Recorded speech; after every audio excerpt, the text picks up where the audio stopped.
¿Qué tal? Buenos días. Me da mucho gusto verlos y poder continuar con este salmo.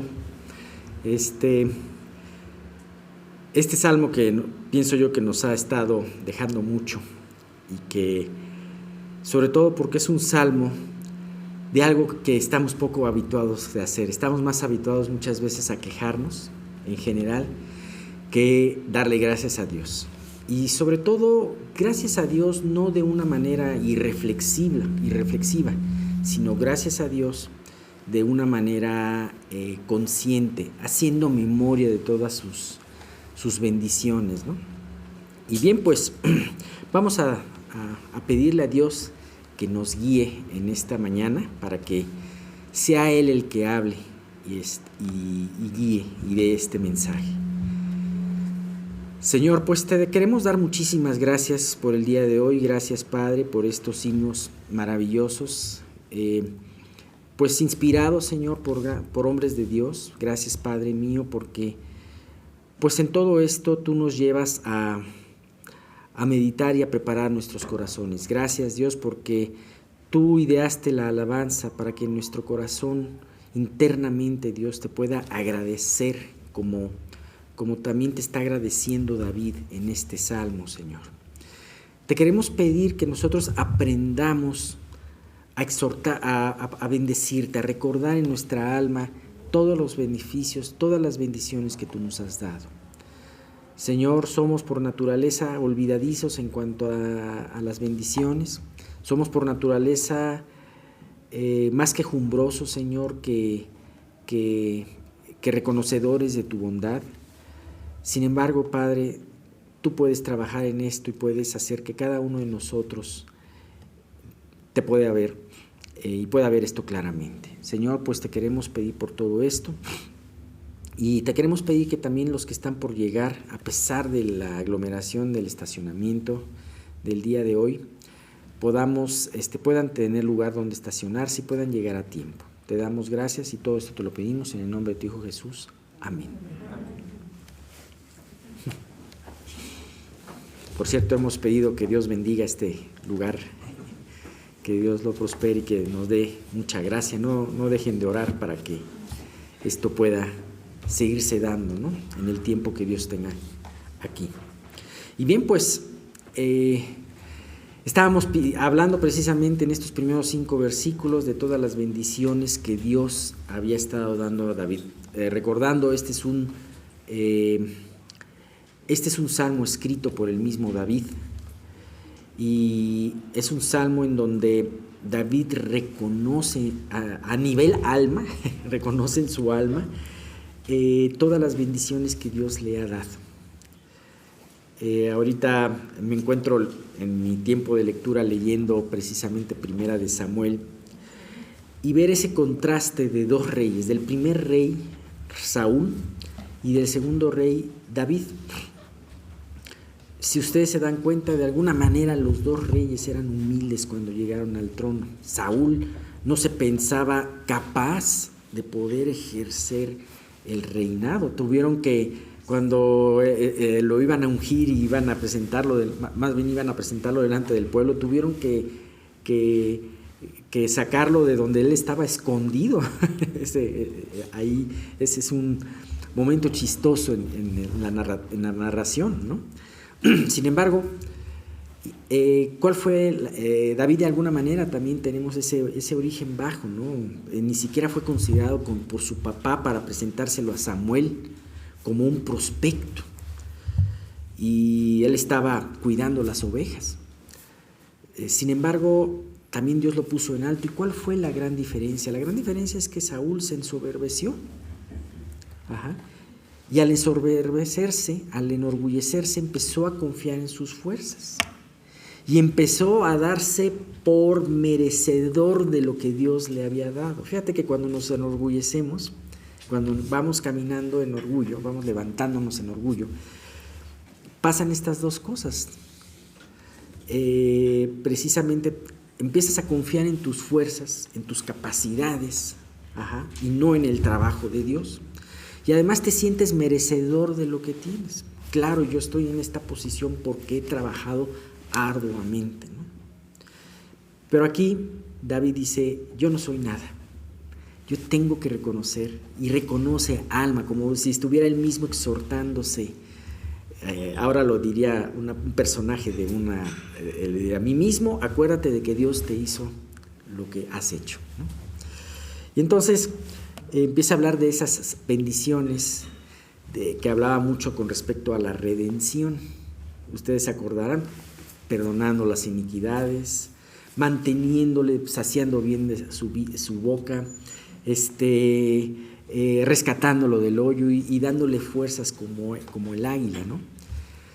Y aunque son bendiciones que se pueden no solamente aplicar a David, sino se pueden aplicar a todos nosotros, pero de todas formas lo ponía él de una manera personal, sabiendo que todas estas bendiciones le pertenecían. Sin embargo, en nuestra oración y en nuestra alabanza no solamente debemos de quedarnos en nosotros mismos y decir yo y mí y yo. Nos encanta muchas veces utilizar el yo y el mí, ¿no? Sino tenemos que voltear a ver todo lo que Dios hace. Y David empieza a voltear a ver todo lo que hace en la nación. Y entonces empieza a hablar los siguientes versículos de las maravillas de Dios, pero para con su pueblo, para con el hombre en general y para con su pueblo. Y fíjate, en el versículo 6, él empieza diciendo, Jehová es el que hace justicia y derecho a todos los que padecen violencia. Así que David no solamente era consciente de que Dios lo había redimido a él y lo levantaba a él, sino también dice, pero también Dios es el que hace justicia y derecho a todos. Sin duda alguna, David fue el mejor rey que tuvo Israel. Y seguramente él quería reinar de la manera más justa posible. Sin embargo, David sabía que él podía fallar. Y de hecho nosotros podemos ver en su biografía, que está en 1 y 2 de Samuel, que él falló en muchas ocasiones. Sin embargo, esto lo llevaba a reconocer de que el verdaderamente rey justo, el que va a administrar la justicia y el derecho correctamente, es Dios. Estamos llenos en las campañas políticas, todos los políticos hablan muy bien de sí mismos. Imagínate, sería ponerse una zancadilla hablar de sus debilidades o hablar de su mal, pero todos dicen que con ellos, ahora cuando yo tenga el poder, cuando yo esté administrando el poder, voy a enderezar todo lo que está mal. Generalmente nos dicen, y cada 3 años y cada 6 años lo escuchamos lo mismo. ¿Y qué es lo que pasa? Que nos damos cuenta que esta persona no pudo hacer lo que prometió, aunque haya podido tener muy buenas intenciones, quien quiera que sea, ¿no? Sin embargo, el único que puede hacer verdadera justicia es Dios. En los tribunales, decía Carlos Spurgeon, acerca de este versículo, que en los tribunales del hombre muchas veces la justicia se ausenta, no hay justicia. Y nosotros podemos palparlo claramente, podemos verlo claramente, mejor dicho. Pero en el tribunal divino, la justicia siempre morará ahí. ¿Y sabes qué? El hecho de ver este versículo de que es el que Dios hace justicia y derecho a todos los que padecen persecución y violencia, y hay otra versión que dice opresión. Luego se entera uno de cosas terribles y resulta que todavía hay campos de esclavos en lugares en donde tienen a la gente prácticamente como esclava, manufacturando cosas para una empresa transnacional. Imagínate. Claro, eso no se habla mucho. Si se hablara dejarías de comprar esas marcas, ¿no? Pero es impresionante, todavía sigue, y qué cosas no nos enteramos que puedan estar sucediendo hoy en día, ¿no? Sin embargo, Dios no se va a quedar callado. Nosotros podemos muchas veces desalentarnos y decir, Pero ¿cómo pasa todo esto, como esto que les platico y muchas otras cosas más, la trata de blancas, la trata de personas, no solamente de blancas, la trata de personas? ¿Cómo puede suceder todo esto y Dios qué hace? No nos damos cuenta que Dios tiene un tiempo, que todo Dios lo espera en su gracia y que Dios definitivamente está esperando por la conversión y el arrepentimiento de las personas. Sin embargo, llegará el momento en que Dios ejerza su justicia pura, y eso es algo impresionante. ¿Sabes? Esto me recuerda mucho a ese pasaje que está en 2 de Samuel, cuando David ya era rey. Y ustedes se acordarán de que en una ocasión el pueblo de Israel tuvo 3 años de hambre. Y David decía, ¿pero por qué está pasando esto? Y entonces consultó con Dios y le dijo Dios, lo que pasa es que Saúl, la casa de sangre de Saúl, el rey sanguinario que fue Saúl, estuvo exterminando a un grupo de personas, a unos gabaonitas inocentes, ¿no? Y entonces Dios guió para que se ejecutara una situación justa en ese momento. No voy a ahondar más en el tema, pero es impresionante, lo que aparentemente se había olvidado y que a lo mejor David no lo había tomado en cuenta o no lo conocía, finalmente Dios llegó el momento en que se hizo justicia. Nuestro Dios hace justicia y derecho a todos los que padecen violencia. Bien, tenemos el siguiente versículo, el 7. Este versículo me gustó mucho y tiene muchas cosas. Fíjate lo que dice: sus caminos notificó a Moisés y a los hijos de Israel sus obras. Esta es una bendición más por la cual tenemos que agradecer a Dios, que Dios le notifica sus obras y sus caminos al ser humano. Hay un principio de teología que dice lo siguiente: Dios, nuestro Dios creador, no puede ser alcanzado ni mucho menos conocido por el razonamiento humano. De hecho, por más que el hombre trate de razonar, de comprender a Dios, de comprender el origen de su vida, no podrá hacerlo. Como dice, quedará como abismado. Sin embargo, lo que sabemos y entendemos de Dios es porque su gracia soberana nos ha decidido revelárnoslo. Y de esto habla el libro de Romanos, ¿no? Hay un argumento que tienen muchos ateos y que dicen, lo que pasa es que las religiones se fundaron porque había muchas personas que no conocían el origen de las cosas, ni tenían un razonamiento científico con respecto a estas cosas, y entonces por eso lo que no se podían explicar se lo atribuían a una deidad. ¿Cuántas veces no hemos escuchado ese argumento? Cuando realmente las cosas no sucedieron así.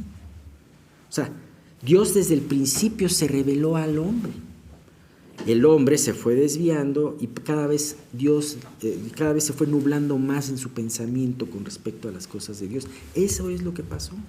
Y entonces, al nublarse sus pensamientos con respecto a Dios, se inventaron muchas mitologías, muchas falsedades, y así es, ¿no? Fíjate, Pablo estaba delante de un grupo muy selecto de personas en Atenas. Y fíjate lo que dice en Hechos 17:27.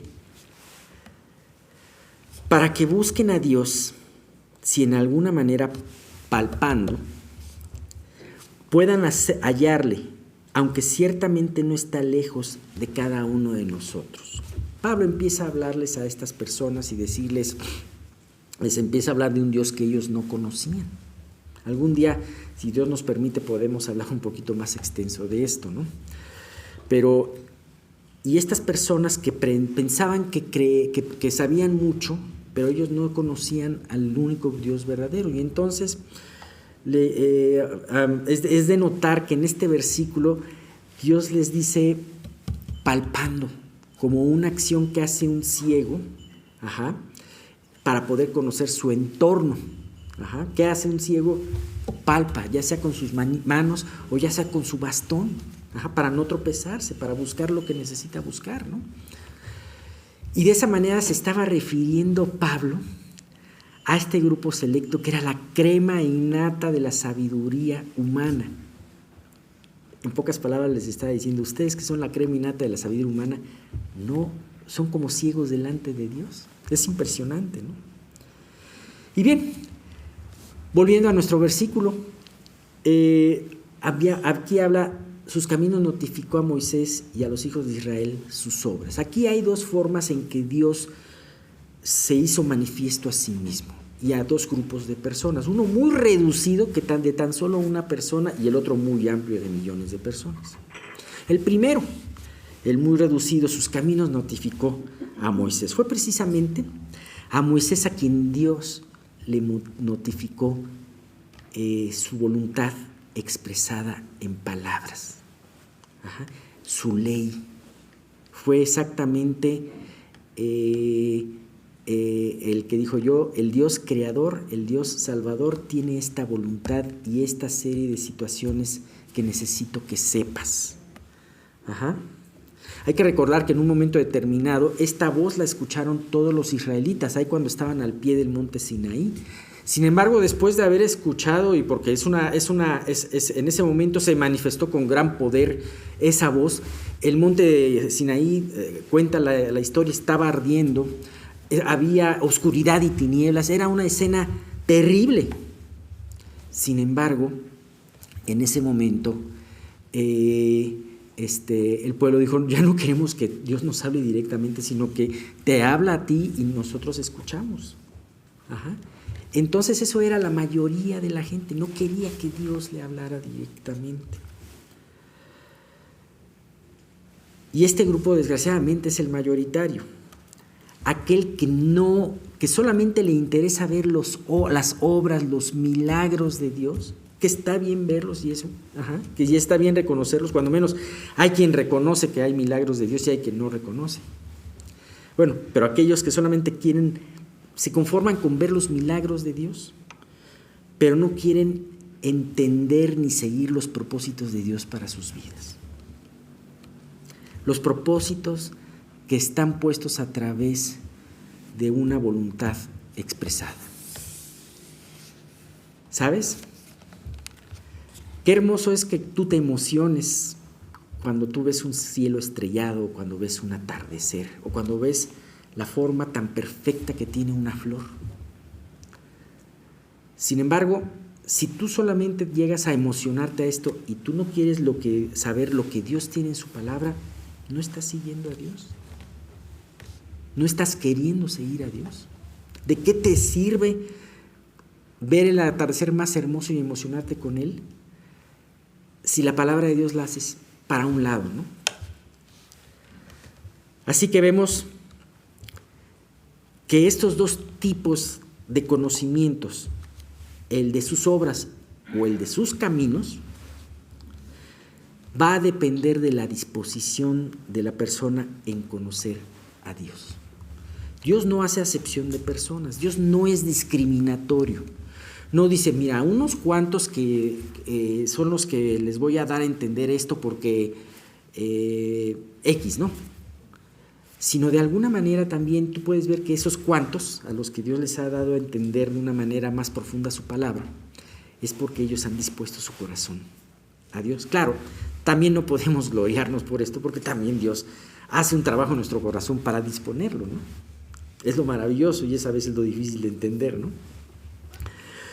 Y podemos ver, por ejemplo, trasladar esto al tiempo de Jesús y cómo a Jesús lo seguían grandes multitudes y lo seguían porque Jesús los sanaba y los alimentaba.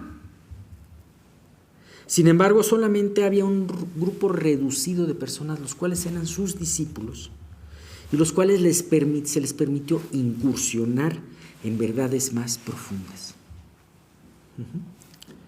Dice Mateo 13:11, cuando Jesús estaba hablando con parábolas y llegaron los discípulos y le preguntaron, ¿por qué hablas con parábolas? ¿Por qué solamente hablas con parábolas? Explícanos la parábola. No lo entendemos.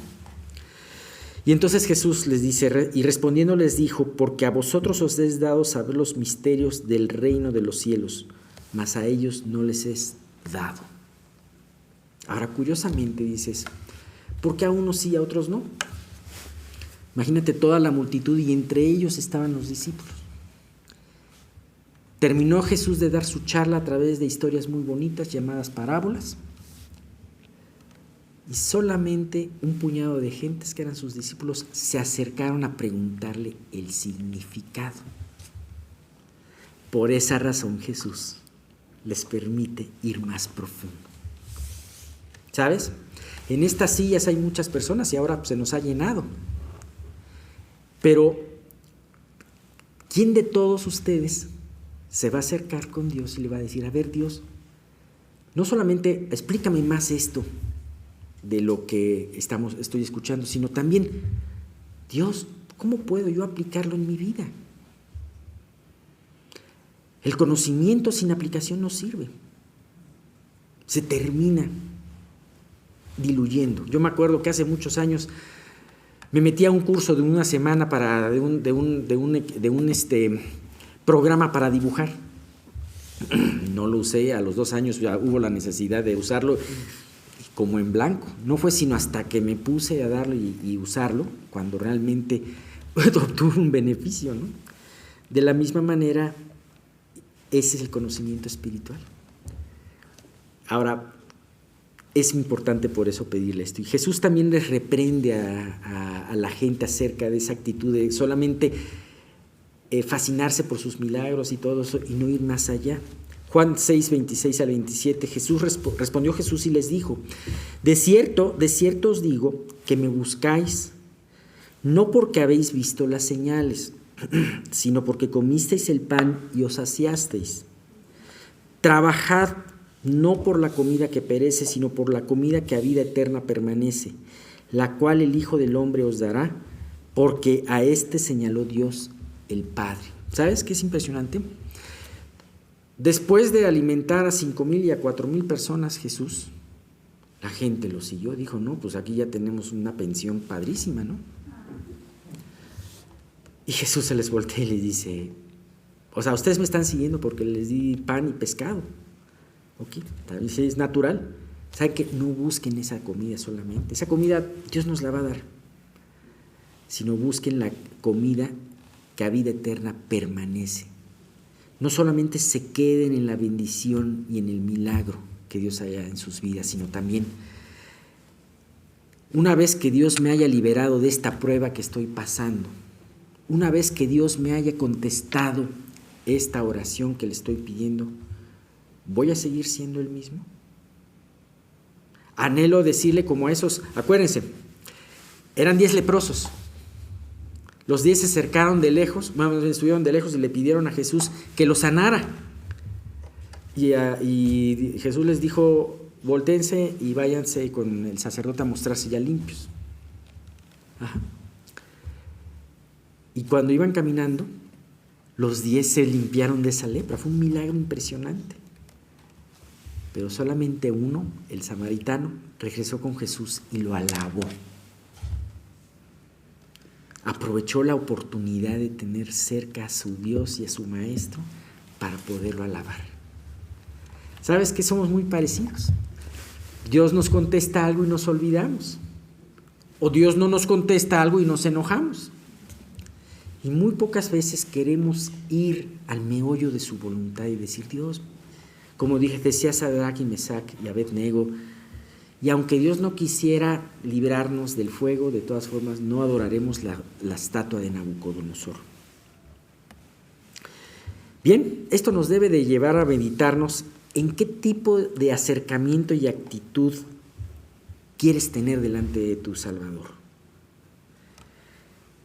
Una pregunta, ¿te conformas a que Él esté disponible solamente disponible para contestar tus oraciones cuando tienes alguna urgencia? Sí, es importante orar a Él cuando tienes una urgencia, pero ¿te conformas con eso? ¿O estás dispuesto a conocer su voluntad, a conocer y entender su voluntad, aunque esta voluntad de Dios suponga que te lleve por algún camino que no te guste. Creo que es un punto importante para meditar. Y vamos a encontrar en los siguientes versículos, yo creo que de aquí al 19 vamos a encontrar, por si no lo hubiéramos visto en este salmo, que nos habla mucho acerca de la misericordia de Dios.